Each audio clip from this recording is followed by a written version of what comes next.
Ladies and gentlemen, I hope you are in a little island and you're sitting on a concrete slab that they've put glass in to prevent you from sitting there, but you're still sitting there because you are a Puerto Rican wrestling fan and you're watching Savio Vega, a man I was shocked to discover still wrestling. I love Savio Vega. I love everything about him. I love how he's just like a guy who will do anything, take any paycheck he can. The utility wrestler. Hey, you're Asian now. Sure, I am. Hey, you're a fucking gangster. All right. Hey, DX. Shawn Michaels can't do it. Do you want to do it? That makes no sense. Sure. I have such respect for Savio Vega. And here's where it starts. He's the reason. So Quang, so he got there and they're like, you're going to be Quang. And as it turns out, like Savio Vega is like a black belt in Taekwondo, clearly from like a mall somewhere. And he's like, so I'm like a ninja, right? And like, they're like, yeah, you're Asian. And he's like, yeah, but if I wear, I'm not like, you got to get me a mask that covers my eye. Yeah. But they're like, no, we don't. And then they're like, well, just tape him. And then he's like, oh, Jesus. So he was going to Mexico for a different reason and had to like delicately explain to the mask maker what he wanted and how he wanted it. And then the mask maker was like, I gotcha. And then made the Quang mask. But it's so funny where it's like, you're an Asian guy.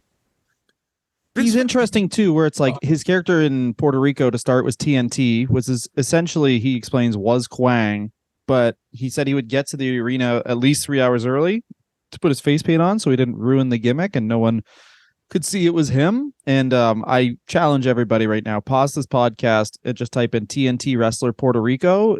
It doesn't look like face paint. It's crazy. Like, I don't know why he was showing up that early. I don't know why he was showing up that early. What's also weird is the face paint. I read that too. And did you find it even like, because I read that before I read the TNT, and I assume it would be like Sting, like the Sting mask sort of face paint. It's on like a cheek and a forehead. Like it literally, it's nothing. It's like he was like, I'm going to wear a mask to rob this bank. And then he literally just applied like a little bit of rouge on his cheeks and drew a mustache on his forehead. And they won't recognize me. Yeah, it's honestly exactly like the Road Warriors. If an animal was like, no one will, I had to not give away my identity. It's like, what about your big fucking mohawk? Oh, yeah, fuck. Yeah, that's the funniest thing. I think that Sting had the best version, except for the rat tail really gave him away. Yeah, the flat top combo with rat tail. Talk about a guy. There's wrestlers don't do that anymore. No wrestlers look fucking stupid anymore. I completely agree, and I'm really missing it. There's not enough guys who are in the wrestling business because they need somewhere to hide, but they also need 6 figures a year. And guys where it's like, people must mock you at the airport. Well, it's not okay anymore to just hire criminals that haven't been caught. I have to tell you, and I think that, listen, I'm all for criminals being caught in most cases, but I feel that stand-up comedy and pro wrestling are really missing a trick by lacking the sweet, sweet kiss of a convicted or soon-to-be convicted felon. We all love him, but think about if ECW was around today and hired New Jack, where it's like, yeah, he's got a couple maybe assaults from the sexual variety, but like he's pretty good on the mic. All are fucking unfortunate that we are not living, because at post-COVID, New Jack would have gotten a Conrad Thompson podcast, and then, ladies and gentlemen, someone killed Bruce Pritchard. The competition is over. Greatest wrestling podcast ever. First episode, him just being like, "This is Kevin Nash's address, and I'll be going there now." Then you hear the smashing of the window. Like, yeah, Conrad doesn't have that though. He doesn't have one podcast with like a wrestler who's not a white guy. There's no like. Yeah, that makes sense because Conrad Thompson's a racist. I don't think so. He's a Southern man trying to sell some fucking mortgages. Yes, he is.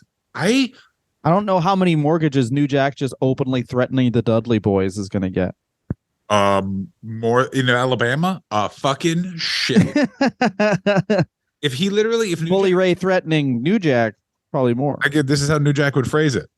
I started in the South. Bully Ray.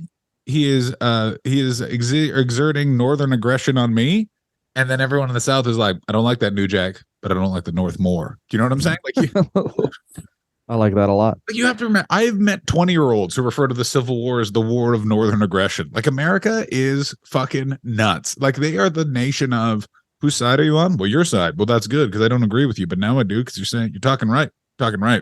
I like the idea of you just saying I have met 20-year-olds anyway. I have met Savio 20-year-olds. Vega. That's right. I hang out near where 20-year-olds go, vape shops and various discotheques. People still vaping? Oh, baby. That's Even sick. more so. But they're doing edible vapes now. Edible vapes. Yeah. You just you eat a Eat it. you eat, You eat it and vape shit oil it out, and then you smoke the shit. Yeah, exactly. You smoke the shit, and then you immediately just get a rented Tesla and a gold chain. Savio Vega, who I think in the WWF at least, his main strength was that Vince McMahon wasn't really sure where Puerto Rico was. So correct. Yeah. So his gimmick was, I don't know, man. Why don't you wear the flag? Also, the other thing that was great about Savio Vega is as soon as he stopped, even as Quang, he still wrestled in slacks. It's the most bizarre thing that's never brought up. Did he wrestle in slacks? Well, you know what he is? He probably had really weird legs. That's still like, it's so weird. He has the oddest body too. Because I always he's like the weirdest, he's the most in shape, out of shape human being I've ever seen. Like his matches with Steve Austin are crazy high impact. These aren't slacks. These are fucking. They're slacks. Those are not slacks. Those are at best. These are pants.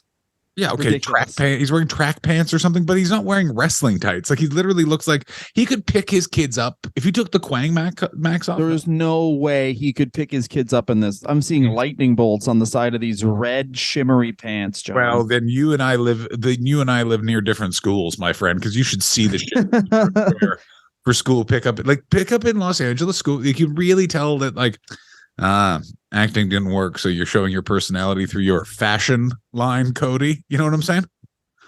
It's crazy the fact that back then you just did not even need to get someone who was even close to the same race. And this is my favorite thing, but if you look at Quang, it's like, I don't know how much more Hispanic a person could be. like this guy's Hispanic from the back. I also very funny. I also could not believe that Quang was there for 2 years. Blew my fucking mind. That is fucking crazy. But that's the main thing about Savio Vega is him saying, sure, like he just wants to wrestle. He does not. The other thing about Savio Vega that I think he had an early adaptation of really good indie ring gear, and also you can really see this in him, which is he loved being Quang. I think he's also one of the only shitty body guys. Like anyone who criticizes Kevin Owens, it is crazy how successful Kevin Owens has been in the WWE with that system and everything, even though physiques aren't what they were, but accomplishing what you did with Savio Vega wise, he's billed at 5'11", which in wrestling means he's probably 5'7". Yeah. He's probably a 5'7", 200-pound short. He's just like that. And he was in the ring with Razor Ramon all the time. Yeah. You know who Savio Vega reminds me of? You know the guy that you go to your dad's office and you meet your dad's office friend? That's who Savio Vega is. You've never heard of this guy in your life. He knows everything about you. And you're like, who the fuck is this guy, Dad? And he's like, but Savio, I talk to him when I'm going to get coffee. He's super smart too, because he was in and I was thinking about this while doing research with him, worst named anything of all time, the Bones Skulls. Oh god, it's the worst. Right there, we should not have been shocked how shitty. 3 syllables feels like 19. Not only 3 syllables, Dylan, but also 3 hard pronunciate. Bone Skull Crew. Also, I'll say Savio Vega is the coolest member of the Bone Skull Crew by a fucking country mile, especially when you see the photo of them all in their weird beanies that they made that say BSK on them. And born to suck cock. That's what I would have said. You gave him the fucking finger. You know how we could have run the fucking show in the fucking buddy. 1995 Kevin Nash. We're gonna drink and hang out with girls. You're gonna sexually assault those girls, you tall fuck. Hey, the guy who's actually 5'11" list me at 6'3". Yeah. Would have been fucking sick. I would have just walked up to Bob Holly with a knife and shown it to him and said, I don't give a fuck about your fists. And he would have cried and pissed himself and shit himself because Bob. No, he would have stabbed him with the knife and he's like, you think this is my first rodeo, little girl? And then he would have shit out the knife. I know. I disagree entirely. Bob Holly strikes me as a guy who just every night he goes, if they only knew, they just had to stand up to me. That's the thing with Bob Holly. I don't know, man. Our good friend Colt Cabana, I saw an indie match where they wrestled, and Bob Holly does convey that he still thinks this is real. it's, it's so weird, Bob Holly, where it's like if he would have just balded a bit faster and ECW would have been around a bit longer, he would have been like one of those dudes who he would have been the world champion of ECW. He would have. He would have been the world champion of ECW if Cornette or Heyman would have got him once he went bald. He would have been like, oh my god! You know, a real big way. He never actually made a good showing. Is I feel like he could have popped into TNA in the TNA golden era, the time like sort of like 2004 to 2006. Oh my god! Oh yeah, top guy Bob Holly just screaming at a car, fights a car. That's my god, yeah, Bob Holly and coming to the ring now, Bob Holly versus the customer service at the IRS hotline when trying to change an address. That is, he would have been one of those characters where it doesn't even need to be connected to wrestling is why he's mad and they're having a match. You're just like, all right. This fucking jobber reminds me of a fucking guy who said he'd mow my fucking lawn and he showed up 15 minutes late. The grass is too long now for the price you quoted me, you fucking motherfucker. Like I think the Briscoes had a match against the Young Bucks, and the selling point wasn't like, oh, these are two of the greatest tag teams of all times. It was the chickens got sick, so his dad made them put them all down, and they couldn't go hunting, so they were fucking pissed. I gotta tell you, the world spins a little sadder now that one of the Briscoes has departed. Praise be Jay Briscoe.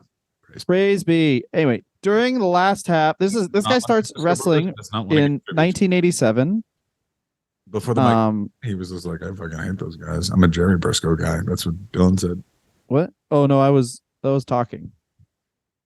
I was talking about Savio Vega. No, you were not. Okay. The Puerto Rican Briscoe. Anyway. There you go. Hit it. So he became TNT 4 years into wrestling. He's like, how about this? How about I get some face paint off the ground? I'll roll around. You spill some sauce. I'll put my face in it. Now I'm a fucking ninja guy. And he is immediately wrestling Abdullah the Butcher. He's in okay shape. This is one of the things where it's like Vince McMahon. A lot of people say, why are you making Keith Lee wear a shirt? No one disputes why Savio Vega was wearing a shirt. Disagree. I dispute it. I thought he would look much better if he had just come to ring. If they'd given him the naked Midian gimmick, because here's the problem with naked Midian. He wasn't able to do a spin kick. The spin kick. Oh, yeah. A naked guy who knows karate. That's true. You need 2 levels. Thank you very much, Dylan. Imagine if it was naked Savio Vega and he's just spin kicking Max Mini. We'd still be going, now that was the Attitude Era. Well, that's the other thing is Savio Vega has that thing where he's round and he did the equivalent of what Kevin Owens does now, which is he did one spin kick was the equivalent of all the swantons Kevin Owens does. Yeah, it's absolutely correct. The other thing to keep in mind is basically Mick Foley should hate Savio Vega because Savio Vega was like, we have the same body, but I'm just not going to throw myself off stuff. And Mick's like, wait, do you still like earn a living? And he's like, yeah. And he's like, fuck. Yeah, he what was it? He was TNT in the WWF in July of '93, and this is, remember, they have to hire people that look like Savio Vega because we're coming off the steroid, and it just like pains Vince McMahon to hire these unswole Latin men. What's weird is when he signed Quang, Savio Vega, he asked to borrow the Quang mask, and Vince wore the mask to sign Savio Vega, so no one would know that he approved of this. But he drew really racially insensitive eyebrows on it. Yeah, he went and he was like, but remove the eye parts. I will do the eyes. And they were like, what? And it was very bad. And he also talks about, I don't think I've ever heard a wrestler talk like this. If you listen to interviews with him, he talks about what working under the champion was like in the WWF, where it's like it's the champion's locker room in the 90s, and basically is like Vince is the boss and they're the like acting manager, if you want to equate it to like a normal job, and he's just like a guy who works there who's trying to stay out of the way, but also probably extends his career. Like, this is Savio Vega was with the WWF blew my mind until 1999. What was he doing? He had 2 gimmicks, and then they kept him on because he was in the Bones Skulls crew. He made friends with the Undertaker, and he's a dude who was like, in a time where people would always campaign to not job, he was like, yeah, sure, don't care. I don't care. Do you also know why he doesn't care? Do you know what he witnessed very early on in his career? Yes. The murder of Bruiser Brody. Oh, shit. Sorry. Oh, I thought I was going to say when Bruiser Brody crossed the line. Yeah, that's what it's known around these parts, because we are Bruiser Brody truthers. He also calls Bruiser Brody stabbing incident like that nonsense happened or something like that. Like he's like harrowing, because he basically he was there the next day. Like let's not. Yeah. He was a wrestler in Puerto Rico. He's like, well, that sucks. He's dead, but I still want to do this for a living. Wait a minute. Yeah. Like, it's really sucked that you guys didn't know that if you fuck around, you're going to find out, but I need to go in there and do a spin kick. So can someone please help me apply my makeup? Savio, stop putting the makeup on your back. It makes no sense there. They won't be able to figure out it was me because they only see my back. They're like, what the fuck? Fuck, when did Brody get stabbed? It was like I think it was 80. It was in the late 80s. I'm going to say Bruiser Brody death. I'm going to say 88 or 91. Those are my 2 years. I'm picking either one. It was not 91. I know that. Let's see. It was Bruiser Brody dead. I put in images. 88. So Savio Vega essentially just starts with WWC and then. Yeah. No, he's a champion by 87. So he's established a couple years in WWC. But then obviously Bruiser Brody is stabbed. Savio immediately takes the knife and says, if you need to, I did it. Yeah, Savio was in the meeting. He was like, if you guys will give me an extra $50 and you'd call like Jim Crockett, maybe I'll say people that I did it. And they were like, we will not call Jim Crockett. We're going to give it to someone else who knows how to fucking work. Who's your favorite character in the Bruiser Brody stabbing saga? Here's mine, Tony Atlas, because here's how Tony Atlas tells the story. Something happened to Bruiser. I didn't like it. I slept on the beach. I fucking hate Puerto Rico. Well, he was like, yeah, he was scared for his life. Yeah. Because they're like, oh shit, if they killed the toughest guy here, what the fuck are they going to do to me? That's probably what he thought. What are they going to do to me? A guy who loves feet and working out.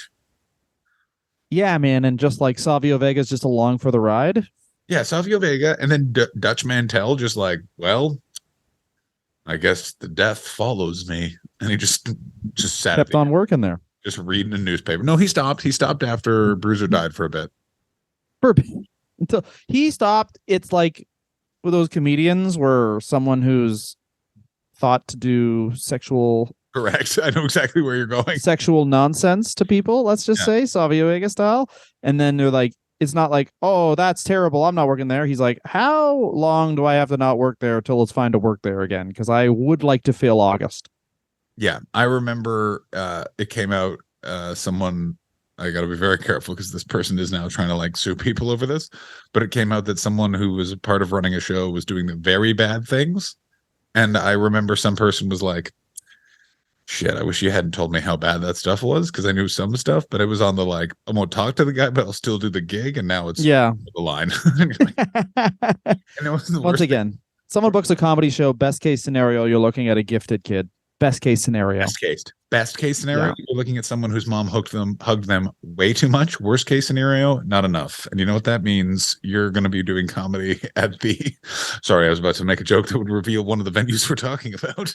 Ass Factory. There we go. The She Lies Comedy Club. There you go, baby. So, Bret, the Hitman Hart, and Quang had the highest rated episode of Raw. For a bit.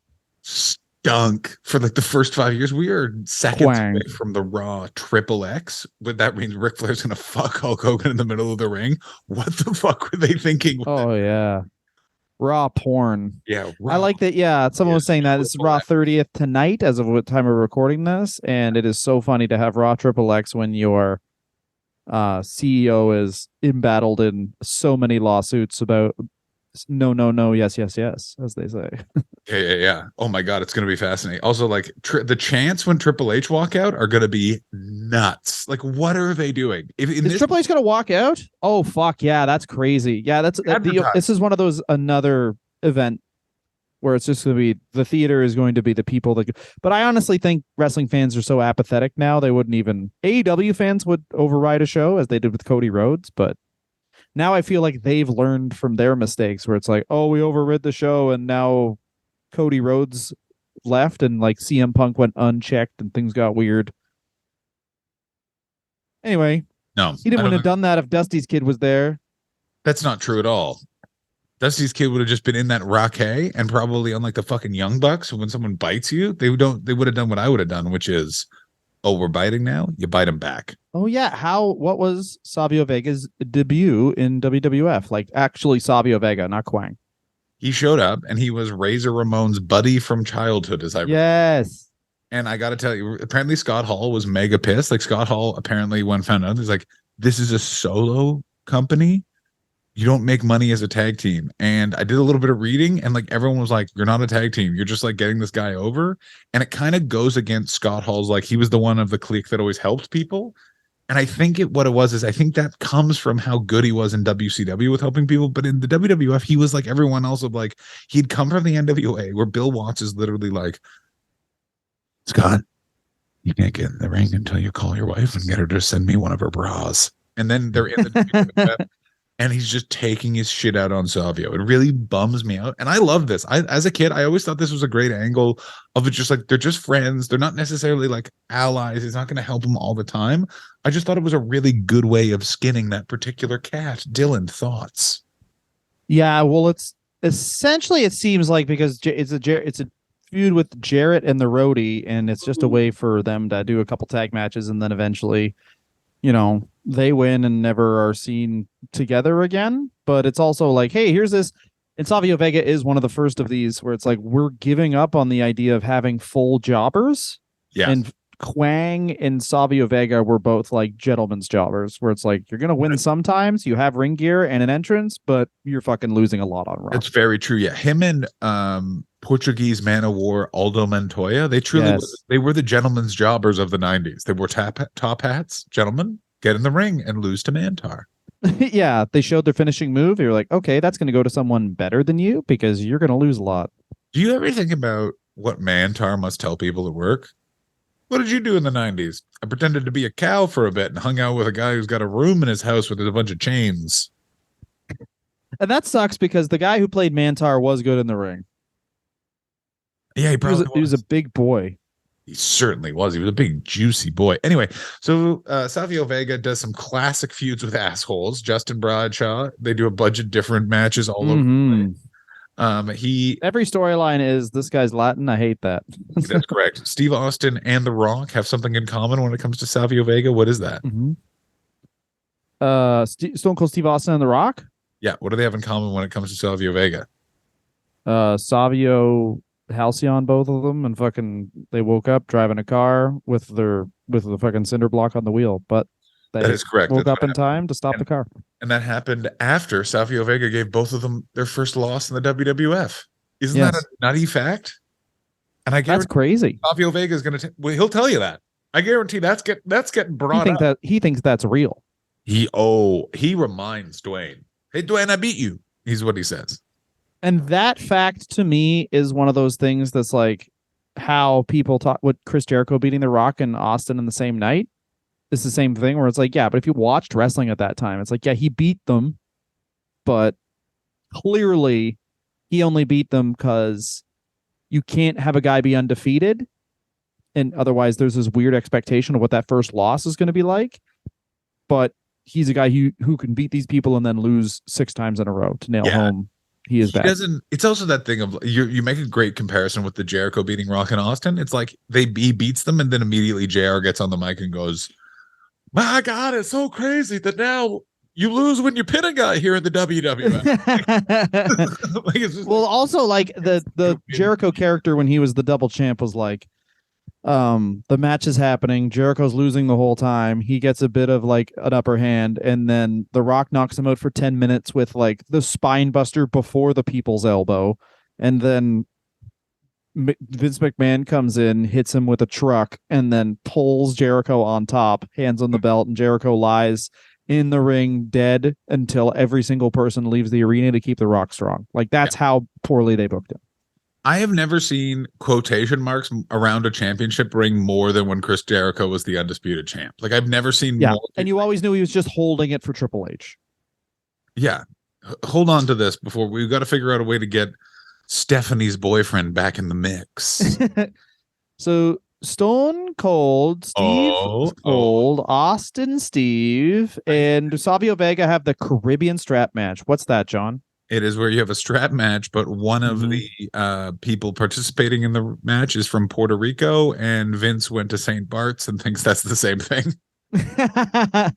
Is Puerto Rico in the Caribbean, or is that just... I think, like, technically speaking, in the same way that Jamaica is in North America, but there is no way they're benefiting from NAFTA.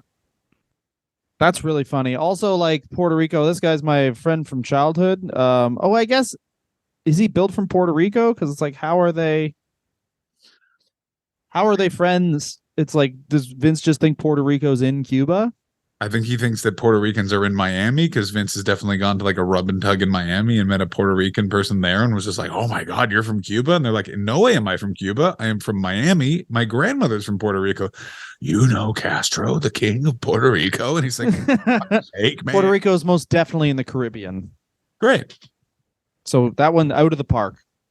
Nailed it. They did it. Well, I got to he was Savio Vega was also the match where ECW invaded at that In Your House. That's right, because he was the person who lost to Mabel at the 95 King of the Ring. This was his biggest moment. He was in the finals. He was considered the underdog. And what's crazy is the fans in the ring get a bit behind him. Now, I think that part of that is ECW nonsense, but they're like, yeah, we're rooting for Savio over Mabel. But then. Yeah, it's also like never says anything bad about anybody, and even down to the murderer, he's like, well, people have disagreements. Yeah, here's the thing: he had a sharp knife. You want to be?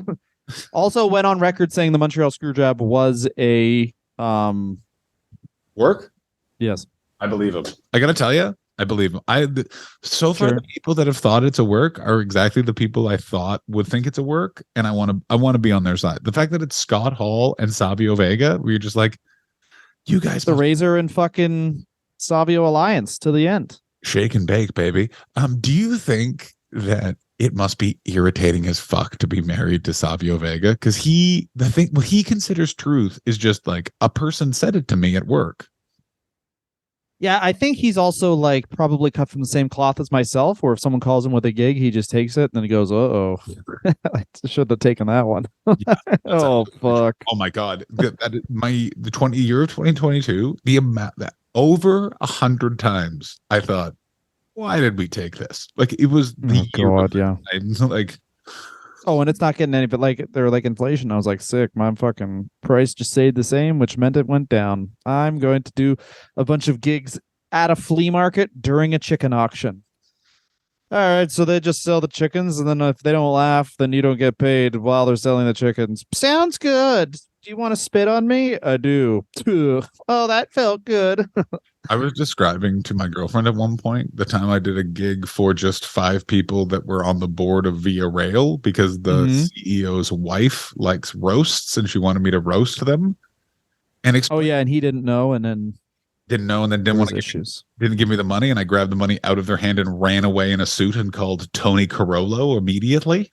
I like that. I like all about that. I mean, I've done some fucking hard stoppers, but the problem is I did a really good gig on Friday. It was honestly fantastic. And then the one on Saturday that was bad paid 350% more. So yeah, no, I think maybe even I think it was like 3.5 times the money. Good for that. Anyway. Nation of Domination. Say this before we continue. I remember when I bombed for a Edinburgh football team, the Hearts Midlothian, and I bombed super bad, and they paid me, Dylan, when I say a metric fuck ton of money. The person paying me said, "Are you disappointed in yourself for bombing?" And I said, "No, you paid me to be here." And I was very clear that I knew nothing about sports. And then they were like, and this is what I love about Scotland. The person went, "That's fair," and signed the check. That's great. Yeah, some guy tried to not give us money for a police fundraiser. And then it was me and Bobby Mayer, and we were both like in our early 20s. And then the guy was like, "This is ridiculous. How could they?" Were like texting because we were too dirty. And then Bobby said, "You just booked this fucking show because you found the 2 best people for the cheapest amount of money." And he's like, "That's not true." And he goes, "Yes, it is. Tell me one of my jokes. If you vetted anybody and didn't just take us because we were the cheapest option and pocket a bunch of money for your fucking self. Tell me one of my jokes, and then he just gave us the money rather than he just got him. He cucked the cops. That's very right. There was a situation with a comedian who like ended up getting a lawyer, and I messaged that person and said, just tell them you're going to the press. Just tell them that. No company, especially the people that are saying we're not giving you the money, they don't know what that means. And normally, if you hear the word press, the amount of times I did that in the UK when a promoter was like, I'm not going to pay you, specifically 3 times. And I'm going to the press. I literally said, I said to one of them, I went, I'll email Steve Bennett right now. And that person was so crazy. I can BCC Larry King on this any fucking time I want. He went, I don't want that person meddling in my affairs. I have tax problems. And they paid me in cash. All 5s. I'll never forget that. All 5s. That's a good bold move. Yeah. I would have done coins if I was mad, but anyway, then he's in the Nation of Domination. Did you know this? The Nation of Domination was a group of professional wrestlers, and at that point, Farouk was the leader. He turned on Ahmed Johnson. No, he feuded with Ahmed Johnson. He brought the original Nation of. Oh, sorry, I thought you said he brought in Ahmed Johnson. No, that was how Savio joined the Nation. Was he feuded with Ahmed Johnson, and this, of course, is the move where it is a Nation of Islam stable when Farouk is the leader and Savio joins to like soften it just a bit. And they soften it even more by having a biker in it.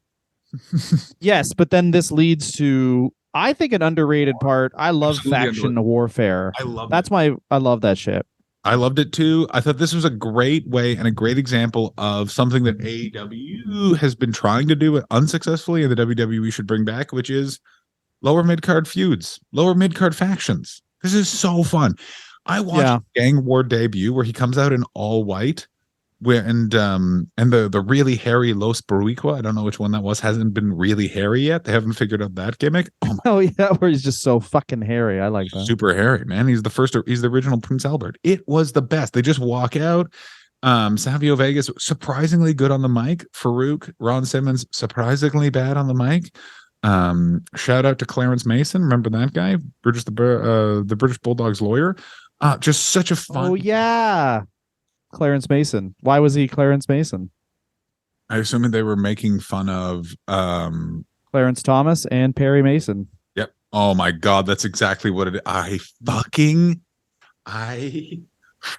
hate wrestling so much. Is that true? Oh, that's Clarence Thomas and Perry embarrassing. Mason. Los Barriquas was a weird stable though, because they were always just there too, because Savio Vega was the only one who had been in wrestling before, and then all these guys showed up, were in Los Barriquas, and then as soon as that stopped, they left. Well, and also 2 of them were former like old school WWF champions. Were you aware of this? I had no idea until I did a bit of Yeah, like it was like Manny Perez's son, and like it was crazy. I couldn't believe it. Los Barriquas. Let me show you. Yeah. Jose Estrada was his dad. 2 of them, their dads are professional wrestlers, and I could not believe it. I was like, oh my God, that's where they came from. But literally Vince was like, go get the young guys of these guys, bring them in. Because this is also why this was such a great time, this was the time when you could reason with Vince, and also they were doing NWA tricks. Because this is the peak of Cornette and Russo on the just fucking throwing shit at the wall. Yeah. And yes, and this is a perfect Cornette Russo angle where it's like, yeah, mid-card, lower mid-card feud with stables is an NWA trick. Let's make it racist as Russo. Oh yeah, let's make it racist as Russo, and let's agree to do that. Jim Cornette was like, whoa, we can do that here, and this we can agree on. Yeah, Vince McMahon was like, ha ha, I knew you two would find each other. Ha ha. Los Barriquas beat DOA. Also, Savio Vega has the distinct pleasure of wrestling 3 real deal Nazis. He wrestled Tony Helm, who became Ludwig Borga, and of course the Harris brothers, who are 100% double stamp it tattooed white supremacists. What is because there's like a tattoo you can see? Isn't there like isn't the SS logo? Yeah, they have the SS logo. I think it's the SS logo. I think so, the SS logo too. Like I remember I don't know which tattoo on their arms tells me they're a white supremacist, but I know it's somewhere on their arm. You know what I mean? You just look at their arm tattoos and you're like, that tattoo artist went, are you sure, before they did it? You know what I'm saying? This is a great Reddit thread. How come everyone? Oh yeah, this is my favorite thing. I made a joke. I made one of my classic skits. Oh, it does. It is an SS tattoo.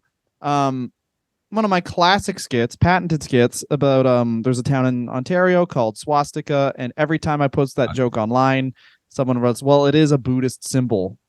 It's like, yeah, well, now if you kill tens of millions of people under the symbol, it takes on a different meaning. So are you ready for my favorite Reddit comment about the Harris brothers? I already found it. And you're 100% correct. Also, fun fact about the town's swastika. When was it founded, Dylan? 1940. You're correct. It was founded in 1938 by German immigrants and was named after the Nazi symbol. It's not named after the town of Swastika. Yeah. The reason why they changed the pronunciation to swastika is because they didn't want to change the signs, but they were like, oh, geez, we picked the wrong side here, didn't we, boyos? And so they changed it to swastika. And I know this because I was in a Legion 10 kilometers from stupid Swastika, Ontario, doing a show with Allison Smith, and a man in his 80s stood by the car to yell at me about it, and his son told me, so I Wikipedia'd the town Swastika before I met him, and I fucking won that argument, and then told him to get the fuck out of my way. And then I had to pee in a snowbank, and I was very worried because I was very intimidated by that old man. The comment on Reddit about the Harris brothers, and I want you to know. Oh, dude, there's so many of them who are like, actually, they just have the tattoos. They're not actually Nazis. You need to read for this. a gimmick. You need to hear this, Dylan. You need to hear this. This is something that will boil your blood. It's from, I'm not going to say that, because they are not Nazis. They got the SS tattoos for their biker gimmick. When they found out how bad it was to people, they immediately got the tattoos covered. There isn't even stories about them being racist, just pictures with the tattoos. Oh my God. That's also yeah, well, there is stories of them. I forget which member of the Los Boricuas, but them almost getting into shoot facts backstage, and basically Savio Vega being like, none of us are, and this is once again Savio Vega being very smart, none of us are that well established in this company that we can get into a fight. Fighting is for like the upper card people with titles. We'll just all be fired. Like they could take all of this off TV tomorrow and we'll all fucking just be fired. So maybe don't fight. And he talked them all down. I think you're absolutely correct. What's interesting about Savio Vega is just one of those guys, and I really relate to him. And he's like, I'm here to get a paycheck. Like, get out of my way. Here to get paid. He clearly is like, he looked around, he knew what they wanted in the WWF, he knew that wasn't it, and he just was like, I'm gonna fucking stick around for. Luckily, he basically made friends with The Undertaker and Yoko. He knew Yoko from Japan, and Yoko and Taker were already friends, so he just kind of like started hanging out with them. And like, if you're friends with the guy who's kind of the like longest seasoned manager at the job, then of course you're going to stick around long after you're. And they always need utility guys who are just come in and job, but like look good doing it. Like look like you've beaten somebody.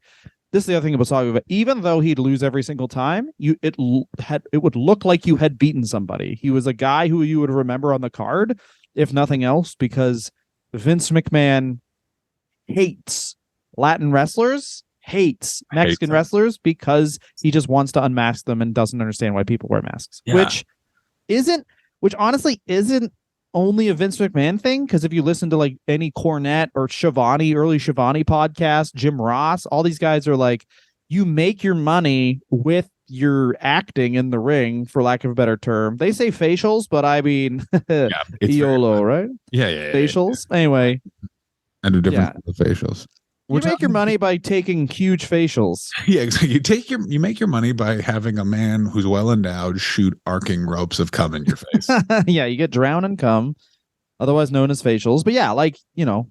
Fun fact, an ex-girlfriend of mine always called them shower facials, and I always thought it was shower. She just added shower to that. Yeah, that's right. I was like, this is such an unnecessary.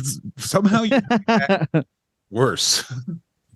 So much in line with Savio Vega just being like, he's home because like he gets hurt, and then they call him for the brawl for all, and everyone in the brawl for all got $5,000 per fight, and he was like, fuck yeah, I'll fucking fight someone for $5,000. Yeah, sure. I'll forget what my kids' middle names are for $5,000. I don't like those little fucks anyway. Oh yeah, buddy. And he yeah, I mean that people say Bart Gunn was like a worst case scenario. Truly, the worst case scenario would have been Savio Vega winning it. No, I disagree because Savio Vega at least had some recognition with the fans. Someone's favorite wrestler was Savio Vega. That's true. No one's favorite wrestler was Bart Gunn. No one was just like, oh, thank God, the Shawn Michaels of Guns is finally getting his. I don't know, man. Hey, it's SummerSlam 1999. Savio Vega and Steve Austin. Do you think that Bart Gunn and Billy Gunn run into each other in an airport, and Bart Gunn's like, so I do some hunting now, and I'm an electrician. What do you do, Billy? Well, I walk to the ring with two rappers, and then one of them says, scissor me daddy ass, and then I cash checks. I think they're both on the same cycle of wonderful steroids, and I think Bart Gunn's doing great. Bart Gunn's also one of those weird guys where, like, when he was never going to be hired back by WWF, and when the WWF like took everybody under contract and everyone else in WCW was just riding out their sweet deals, he just went to Japan and he's like, hey, none of those guys going to work here anymore because they all have to sit out contracts. What if I was in a tag team with anybody? And they were like, you're Mike Barton. And they were like, he's like, well, that's a worst name I've ever heard. Like, yeah, well, you know what? You're an American guy and you're big, so win and lose some matches. And he did. Yeah, exactly. Would you like to be paid weirdly in a plastic bag of money we just throw into your suitcase? Because welcome to Japanese wrestling. And he's like, yeah, I'd fucking love that. All right. Yeah. Nope.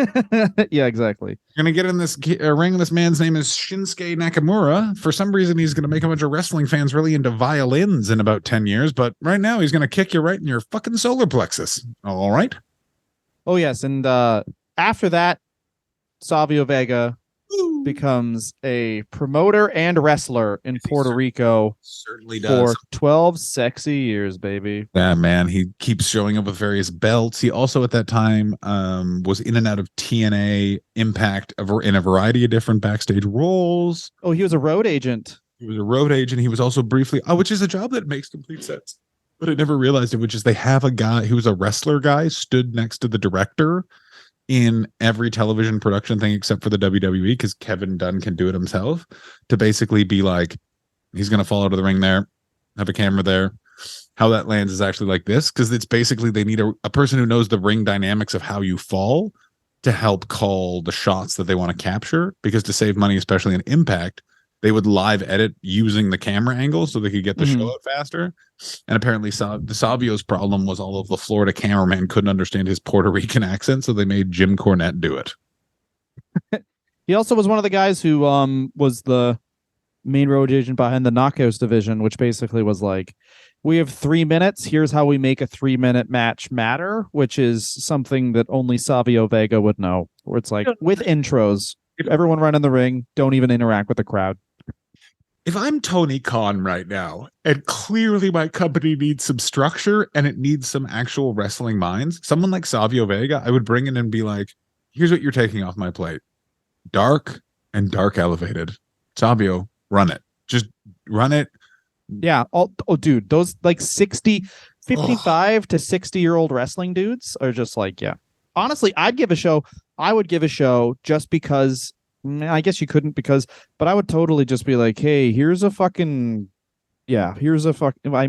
do it because it'd be just an enhancement show, but like, here's an enhancement show, Cornette, or someone who just like, I just need a basic wrestling show. Yeah, I actually think Savio Vega is better than Jim Cornette, because Jim Cornette really and rather cleverly has branded himself the wrestling curmudgeon. So if you gave him that show, it would be very specifically done in a certain way, as opposed to Savio Vega, who his entire career is how much? Oh, hey, how much you gonna pay? Yeah, okay. Like he does not like he's and doing jobs that no one wants and excelling. Like when he did the Knockouts division, it was like it was booked exactly like the WWE women's division was. Yeah, it's like basically fucking 3 minutes. These girls got jugs and tugs, and they are gonna fucking win or lose. Who cares? Yeah, I remember before he came on, there was it was just the sinister minister booing the women as they arrived. And it was an 11-minute segment, rated higher than anything they've ever put on Spike TV. Boo. Why do they hand us tomatoes when that's why. Chuck them at the girls. Yeah. Talking about the girls. Do you ever think about this? And I think about this all the time. There was a period in time where Savio Vega had to say this: "Hey, Bubba the Love Sponge, could you pass me that creamer so I could make this coffee?" I don't think he ever. I think Bubba the Love Sponge probably didn't say hi to Savio Vega. Oh, you're 100% correct. You are 100% correct. Savio Vega, hey, like Bubba the Love Sponge, can you get my bags? And then Savio Vega took off all his clothes and naked spin kick. Oh, you guys don't know this, but the naked spin kick is Savio Vega's move. It's very distracting, and also the getting a shit in the face is made that much worse than hearing testicles landing softly on the penumbra of a man. Yeah, he's definitely. I can imagine, because you, like me, have been in green rooms with someone who's like what they perceive as famous, but they aren't. Oh. And then you're just like a guy there to do a job. And that's Savio Vega being nice to him, but then just like, all right, I'm going to go fake a shit so I don't have to talk to this guy. Yeah, that's correct. It's the, what I always call it's the situations where I wish I liked sports. Because in those situations. Oh, yeah. So you like, how do you think the Raptors are doing these days? The Raptors. Yeah. Which sport do you like? Let's talk about that instead of our lives. Yeah.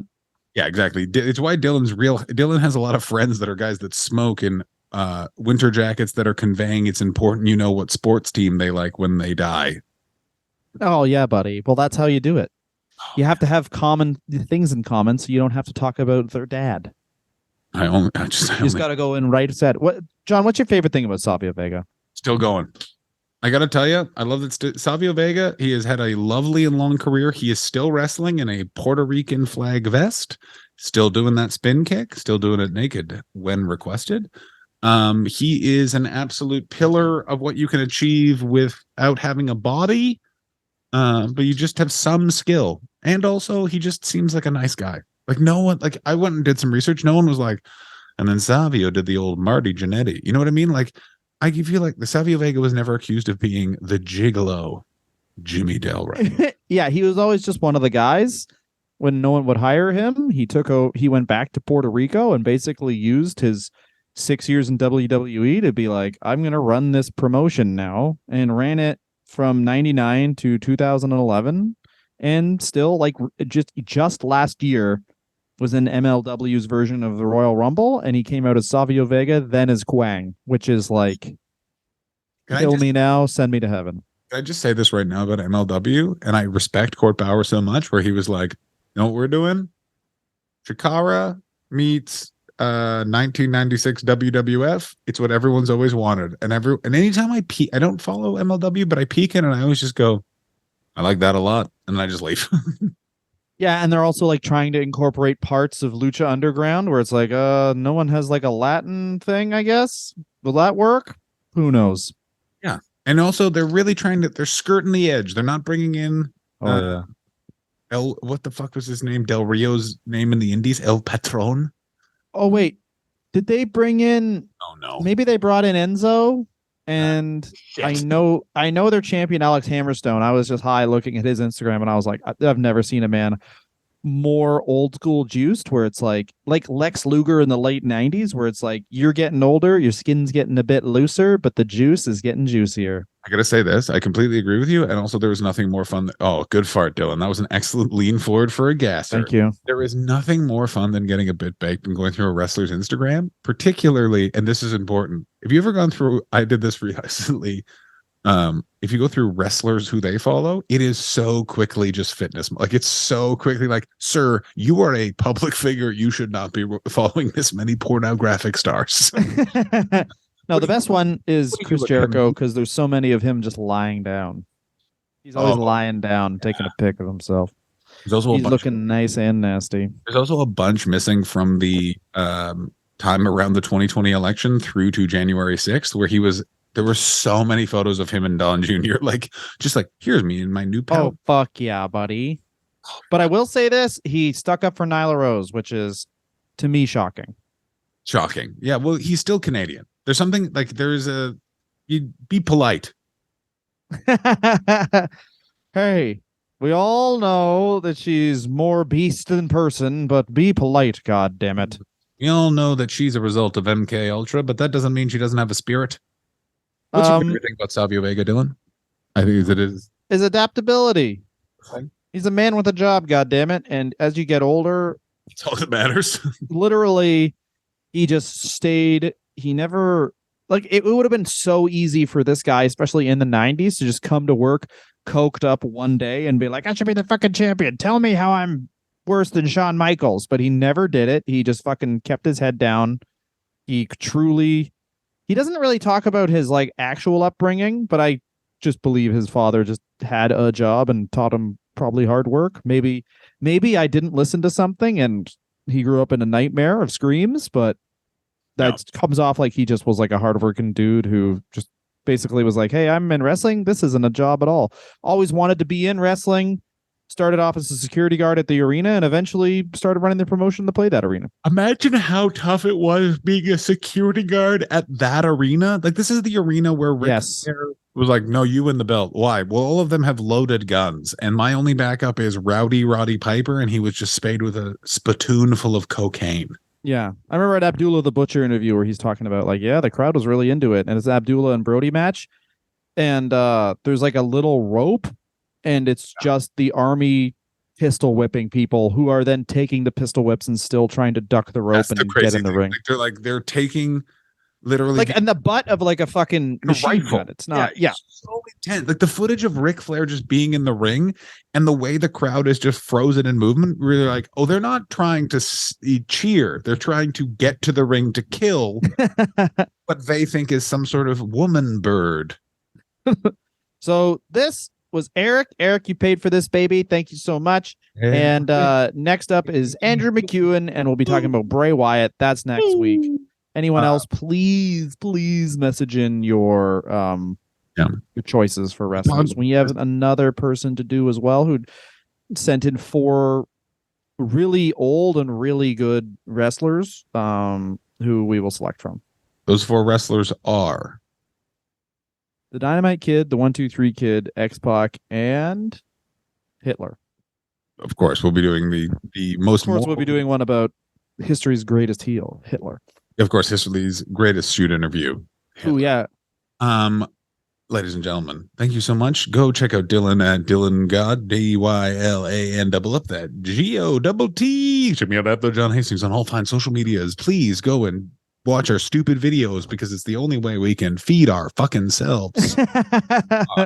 Yeah. Thank you guys so much for listening. And this week's main feed episode will be John Cena. So listen to that. Bye-bye.